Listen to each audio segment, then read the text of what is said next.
আজ আবার মান রাস্তায় তের পদার্থকে দাঁড়িয়েছে জাঙ্কুক। এটা তার প্রতিদিনের অভ্যাস, বলতে গেলে বদ অভ্যাস। এ বেচারি এটাই বুঝে পায় না কেন সে প্রতিদিন তার পদার্থকে দাঁড়ায়। আবার পদার্থকে দাঁড়িয়েছেন বলে আপনার কি লজ্জা লাগে না? প্রতিদিন এইভাবে মেয়ে মানুষের পদার্থকে দাঁড়ান না, করে না লজ্জা। লজ্জা তো মেয়েদের ভূষণ, ছেলেদের না। তো ছেলেদের ভূষণ কি মেয়েদের পথ আটকানো? অসভ্যতামের একটি লিমিট আছে না, কিন্তু অকারণে আটকালে সেটা অসভ্যতামি। আর ছেলেদের ভূষণ হলো সুন্দরী মেয়েদের প্রশংসা করা। তার মানে আপনি স্বীকার যাচ্ছেন যে আপনি অসভ্য? আমি তো অকারণে আটকাইনি, কারণেই আটকেছি। তাহলে আমি অসভ্য কি করে হই? তো কি জন্য আটকেছেন? কি চান আপনি? মন চাই মানে? মানে আমার মন যেহেতু তুমি নিয়ে নিয়েছো, সেটা চাইবো না? তোমারটা দাও, কাছ থেকে পেয়ে নিন। অসহ্য লোক বলেই তে হনহন করে জাঙ্কুকের পাশ কাটিয়ে চলে গেল কলেজে। সে বোঝে না এই বড়লোক বাপের পোলা তার পিছনেই কেন ঘোরে। কোন কুলক্ষণে যে সে জিমিনের মায়ের ডাকে গিয়েছিল, এখন তারই আফসোস করে তে। সকাল থেকে সেজে গুজে রেডি হচ্ছে তে। আজ জিমিনের সাথে বাইরে যাবে, জিমিনের বাসায় যাবে। অনেকদিন ধরে জিমি তার বাড়িতে যেতে বলছে, আর জিমিনের মাও তের মাকে ফোন করে তেকে ডেকে পাঠিয়েছে। তে খুব সুন্দর একটা শাড়ি পরেছে, জিমিনও শাড়ি পরেছে। জিমিনদের বাড়িতে আজকে কিসের জন্য একটা অনুষ্ঠান আছে, তা তের অজানা। মেরুন রঙের শাড়ি, চুলগুলো কোমর ছাড়ানো, হালকা সাজ। এমনিতেই তে বেশ সুন্দরী, জিমিনও অনেক সুন্দর। তাড়াহুড়ো করে তে জিমিনের সঙ্গে বেরিয়ে পড়ে। যেহেতু জিমিন গাড়ি নিয়ে এসেছে, তাই খুব তাড়াতাড়ি পৌঁছে যায় ওরা। বাড়িতে এসে তে আর জিমিনের চোখ চড়ক গাছ। চিল্লাচিল্লিতে কানের পর্দা ফাটার উপক্রম। উফ মামি, আমি কতবার বলেছি আমার রুমের আশেপাশেও যেন এই মেয়েটা না থাকে, তবুও কেন আমার রুমে ঢুকলো? ফাই, আমি তোমাকে বলিনি? থাক না বাবা, এবারের মতো যেতে দে, আর এমন করবে না। আর কতবার সুযোগ দেব? আমি এক্ষুনি বাড়ি থেকে চলে যাব। বলেই পিছনে ঘুরে তেকে দেখে হা হয়ে গেছে জাঙ্কুক।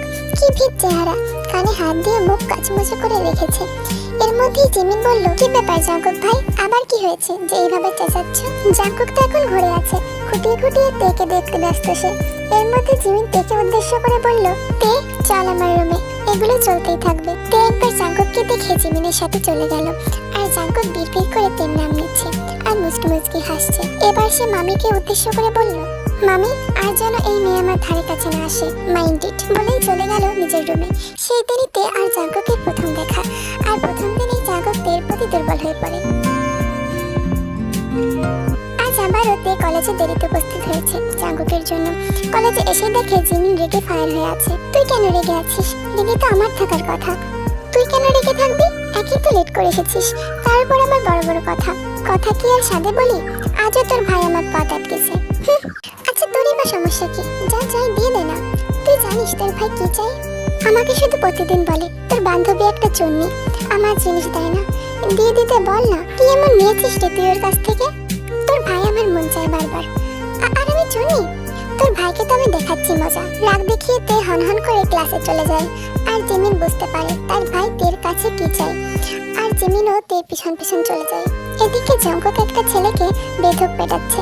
ছেলেটা বারবার ক্ষমা চাইছে, কিন্তু জাঙ্কুক কোনো কথাই শুনছে না।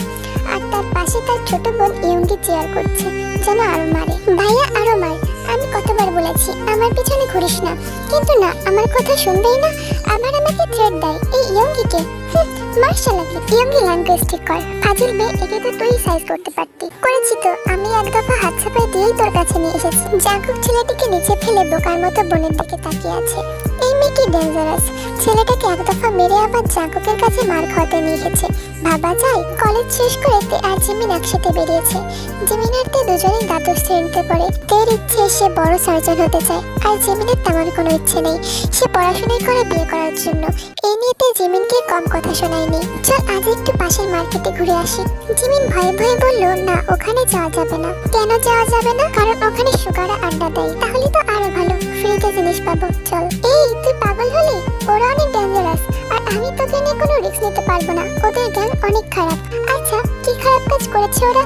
বস্তিবাসী কি থাকার জায়গা করে দিয়েছে তাই খারাপ, নাকি অসহায়দের সাহায্য করে তাই খারাপ, মানুষের সাথে মারামারি করে তাই খারাপ? অকারণে তো করে না। এই তুই চুপ কর তো। তবুও তে জিমিনকে এক প্রকার টেনে জোর করে মার্কেটে নিয়ে গেল। তে আর জিমিন দেখলো সুগার বন্ধুরা সবাই মিলে আড্ডা দিচ্ছে, আর সুগা একটা লোকের সঙ্গে কথা বলছিল। তে সুগাকে দেখতে পেলেও অপর পাশের লোকটিকে সে দেখতে পায়নি। সুগা ভাইয়া বলতেই সুগা সহ ওই লোকটি পিছনে ঘুরে। তেকে দেখে তার মুখে হাসি উঠেছে, কিন্তু তে রাগ হচ্ছে, কারণ লোকটি জাঙ্কুক। জিমিন, তোর ভাই এখানে কি করে? আমি কি জানি? চুন্নি কোথাকার, তোকে আসতে হবে না। তে জিমিনের দিকে একবার তাকিয়ে সুগার দিকে আগায়। আরে তে, কেমন আছো? এই তো ভাইয়া, ভালোই আছি, কিন্তু রোজ রোজ এই হনুমানটা আমার পথ আটকায়, তাই একটু ডিস্টার্ব। সুগা হেসে ঘাড় একটু কাত করে জিমিনের দিকে তাকালো। জিমিনের সাথে চোখাচোখি হতেই জিমিন তের পিছনে লুকালো।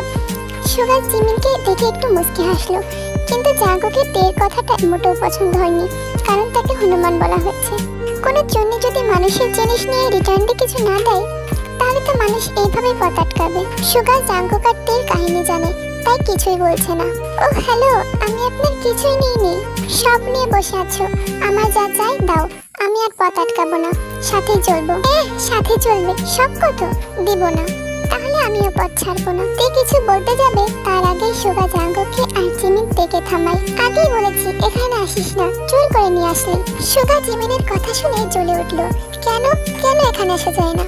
কেন এখানে আসা যায় না? জোর করে নিয়ে আসতে হয় কেন? এখানে একদল বাদর সেনা আড্ডা দেয় কিনা তাই। আমরা বাদর সেনা? আমি তো আপনার নাম নেইনি। আপনি শিকার গেলেন আর তুমি একটা ভীতু প্রাণী, শুধু আমার থেকে পালাও। মোটেও না। তে আর জাঙ্কুককে থামাতে গিয়ে এরা নিজেরাই ঝগড়া করছে। এবার জাঙ্কুক সুগাকে আর তে জিমিনকে থামায়। দুজন দুজনকে টেনে দুই দিকে নিয়ে যায়। বাড়িতে এসে গোসল ছেড়ে একটা ঘুম দেয়। এই একটা সময় শুধু ঘুম পায়, পড়তে বসলে ঘুম পায়, খেতে বসলে ঘুম পায়। অশান্তি। তের মা তেকে ঠেলতে ঠেলতে ঘুম থেকে তুলে পড়ার টেবিলে বসালো। উফ মা, আমি বাড়ি থেকে চলে যাব, একটু ঘুমাতে দাও না আমাকে। বিয়ের পরে যাস, তখন কিছু বলবো না। না, আমি এখনই যাব। জাঙ্কুককে আসতে বলবো? মায়ের কথা শুনে তে চুপ হয়ে গেছে। তের মা বাবা সবাই জাঙ্কুকের বিষয়ে জানে। জাঙ্কুক নিজেই সবাইকে জানিয়েছে প্লে বয়কে না, কিন্তু কেউ তের মতামত ছাড়া কিছুই করবে না। তাই তো প্রতিদিন জাঙ্কুক তের পথ আটকায়। সবসময় এই জাঙ্কুক জাঙ্কুক কেন করে বলো তো? এটাই যে তোর ওষুধ। রাতে ইয়ঙ্গি জাঙ্কুকের রুমের সামনে এসে নক করে। ভাইয়া আসবো? না। ইয়ঙ্গি ভিতরে এসে বলল ধন্যবাদ ভিতরে আসতে দেওয়ার জন্য। এই তুই এমন উল্টা কেন রে? তোকে যেটা করতে মানা করি সেটাই বেশি করে করিস। ফাজিল মেয়ে কোথাকার। Same to you bro. আমার রুমে কেন এসেছিস সেটা বল। ভাবির কথা বলতে বলে ফেল। জানিস ভাবির রিলেশন আছে? ইয়ঙ্গির কথা শুনে জাঙ্কুক চমকে ওঠে। কি আজাইরা কথা বলিস? সত্যি বলছি। কার সাথে? ভাবির বাবা মার সাথে। বলেই জোরে জোরে হেসে দৌড় দিল ইয়ঙ্গি, আর জাঙ্কুক ওকে তাড়া করছে। কি বাজে মেয়ে রে বাবা, জাঙ্কুককে কনফিউজ করে। তো আর মিস, তোমাদের এই প্রথম পর্বটি কেমন লেগেছে সেটা অবশ্যই কমেন্টে জানিও। যদি ভালো লেগে থাকে তাহলে ভিডিওতে একটা লাইক করে দিও এবং চ্যানেলটিকে সাবস্ক্রাইব করে নিও। তো বাই বাই মিস, সাইনিও।